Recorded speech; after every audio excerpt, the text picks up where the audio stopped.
Halo semuanya, selamat datang di seri tutorial Smart Contract. Di video kali ini kita akan belajar membuat kontrak pertama kita, yaitu Hello World.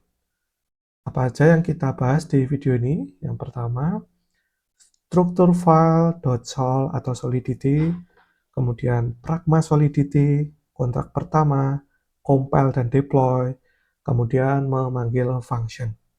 Oke, langsung aja kita praktekkan. Oke, buka Remix Ethereum IDE kalian.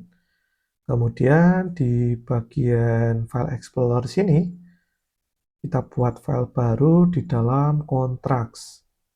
Create new file, kemudian beri nama hello world.sol. Oke.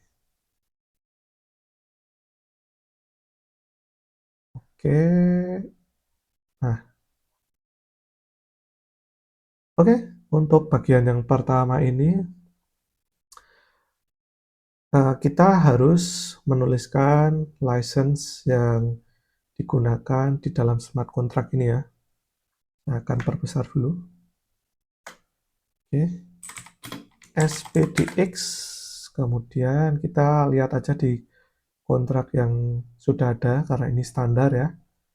Ini copy aja. Nah, ini license-nya menggunakan GPL3, kemudian di bawahnya Pragma Solidity, di sini kita copy aja.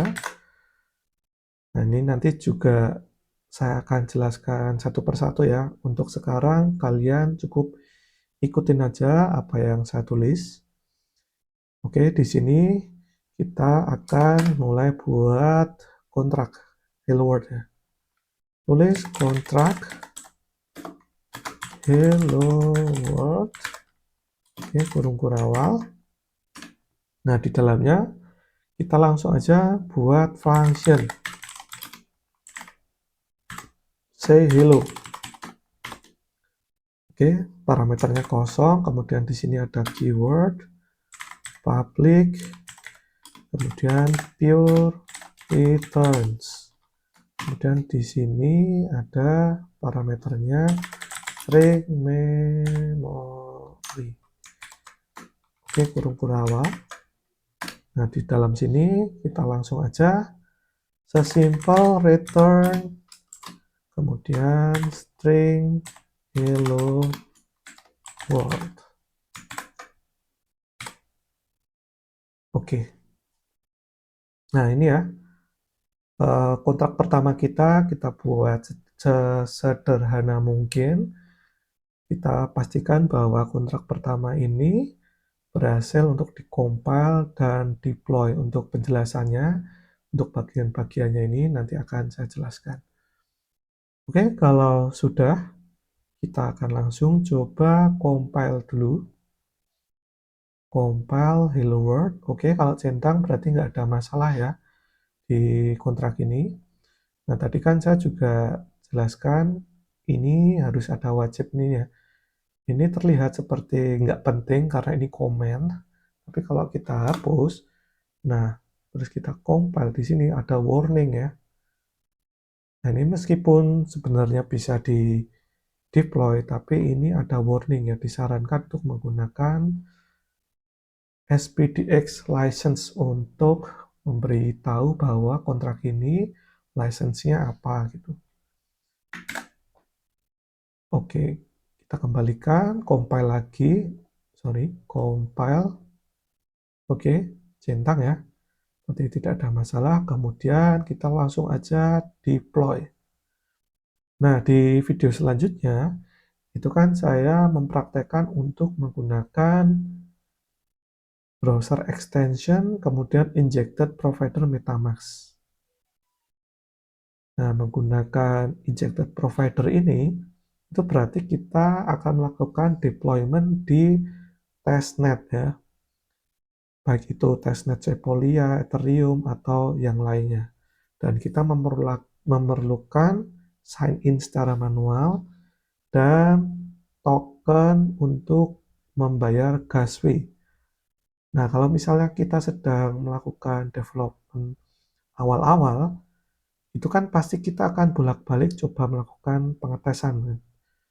Nah, kalau kita menggunakan injected provider MetaMask dan menggunakan gas fee token Ethereum Sepolia, nah itu nanti akan repot dan mungkin kalian kehabisan token gitu kan. Nah, di sini kalian bisa pakai aja Remix VM.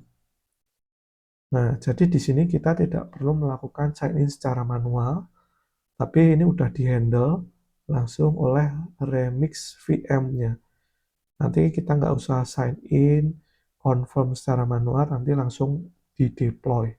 Tapi ini di jaringan VM-nya Remix ya. Oke, kita langsung aja coba pakai ini, Remix VM untuk environment-nya. Kemudian kontrak yang kita akan deploy tadi kan Hello World kan. Nah, ini sudah benar. Kita langsung coba aja klik deploy. Oke, sudah berhasil ya melakukan deploy. Kita tidak perlu sign in manual atau confirm manual.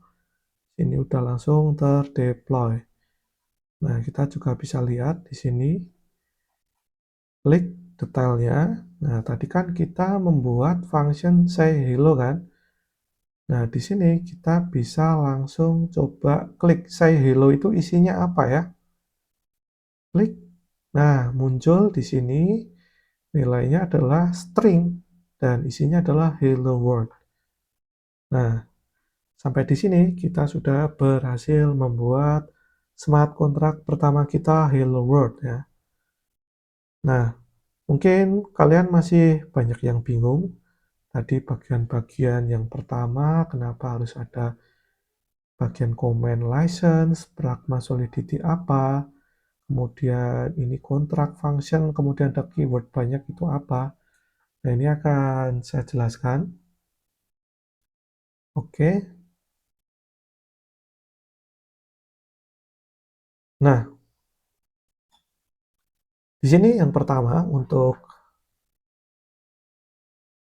SPDX License Identifier GPL3, kenapa harus ada? Karena untuk kejelasan file solidity ini ya, karena blockchain smart contract itu kan bersifat terbuka dan semua orang kan bisa melihat code kita ya, smart contract kita. Jadi ini perlu wajib untuk menambahkan kejelasan lisensi code kita. Kemudian untuk bagian ini, Pragma Solidity itu untuk menentukan versi compiler Solidity yang digunakan. Nah, kalau di sini ini kan lebih dari sama dengan 0.8.0, kemudian kurang dari 0.9.0, artinya adalah minimal versi compilernya itu adalah versi 0.8.0 dan harus di bawah versi 0.9.0. Kenapa ini penting? Karena untuk Solidity itu kan selalu berkembang terus ya untuk versinya. Nah, supaya memastikan bahwa kontrak kita itu support di versi Solidity tertentu, nah kita harus mendefinisikan versi Pragma Solidity ini versi berapa nanti itu. Nah, pastinya setiap versi Solidity itu akan support code-code tertentu ya. Misalnya kita menuliskan code yang nggak support di Solidity versi 5, tapi kita compile-nya itu di versi versi 0.5. Nah, itu kan nanti nggak jalan. Nah, jadi pentingnya untuk Pragma Solidity itu seperti itu ya. Nah, ini harus wajib dua ini. Nah, kemudian untuk bagian kontrak Hello World. Nah, kontrak ini kalau kalian belajar pemrograman di Web2 atau bahasa yang berbasis OOP ini mirip dengan kelas. Nah, ini diawali dengan kata atau keyword kontrak. Itu awalannya seperti itu. Nah, selanjutnya bagian di dalamnya sini Nah, ini kita kan tadi membuat function untuk mengembalikan atau return string yaitu hello world. Dan ada beberapa bagian di sini ya, ada keywordnya banyak sekali. Ada public, pure, returns. Nah, kalau kalian belajar bahasa pemrograman web 2 itu kan ya nggak ada keyword banyak seperti ini ya. Kalau JavaScript ya sesimpel function, nama functionnya apa, udah. Nah, kalau di sini Solidity itu banyak keywordnya ya. Selain public pure returns itu juga ada payable, ada modifier custom juga. Nah, ini kalian nggak usah bingung dulu ya. Ini saya akan jelaskan secara singkat dulu, nanti akan dibahas secara mendalam di video selanjutnya. Nah, maksudnya public ini nanti bisa dipanggil oleh siapa saja. Nah, maksudnya itu tadi kita bisa panggil di deployment di sini tadi ya, di deploy kontrak ini tadi. Nah, kemudian untuk pure itu fungsi yang tidak membaca atau mengubah data di blockchain atau stateless. Nah, itu di sini kan kita tidak membaca atau mengubah data variabel. Jadi kita cuma untuk menampilkan teks atau string hello world. Jadi kita gunakan pure. Kemudian kita gunakan returns. Nah, ini wajib karena kita akan menampilkan atau mengembalikan sebuah nilai string yaitu hello world. Nah, kita harus ada keyword returns dan di sini parameter string memory artinya returns apa yang seharusnya dimunculkan yaitu di sini string memory. Nah, memory di sini artinya disimpan sementara di memori, bukan di data blockchain-nya. Nah, kemudian di dalamnya sini, kalau misalnya tadi kan ini kita returns, nah returns-nya ini kan harusnya string ya. Kalau kita return kemudian angka, nah ini error. Bisa dilihat di sini ada merah-merahnya. Error karena kita mengharapkan bahwa returns-nya itu seharusnya string. Jadi ini akan error. Nah, jadi harus sesuai dengan returns-nya. Nah, ini berbeda juga ya dengan Web2. Kalau Web2 kan ya nggak usah ada returns gini ya, return-nya langsung di sini aja. Kalau mungkin di JavaScript seperti itu, kalau di bahasa C# atau Java itu kan uh, return-nya itu ya didefinisikan di sini kan. Misalnya dia harus return string, berarti string function-nya apa? Sorry, ya string langsung nama function ya, nggak usah pakai function.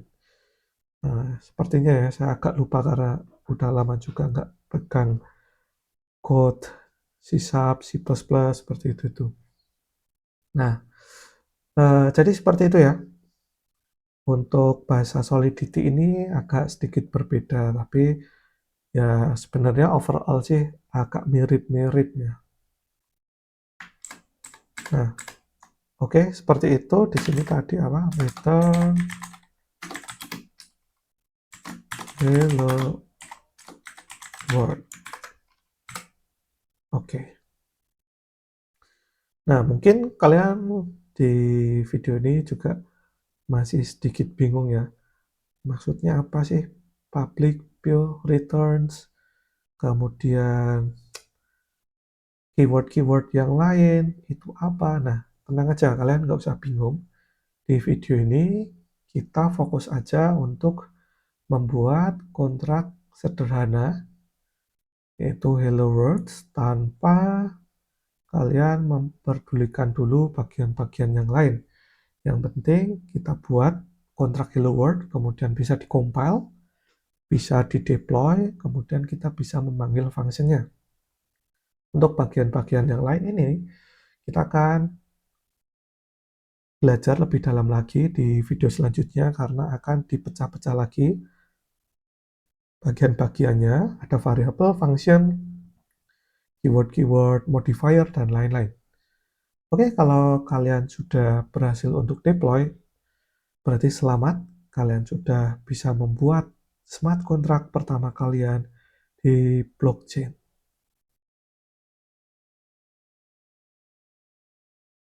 Oke, mungkin itu dulu teman-teman untuk video kali ini. Kita akan bahas lagi lebih dalam di next video. Oke, thank you. See you next video.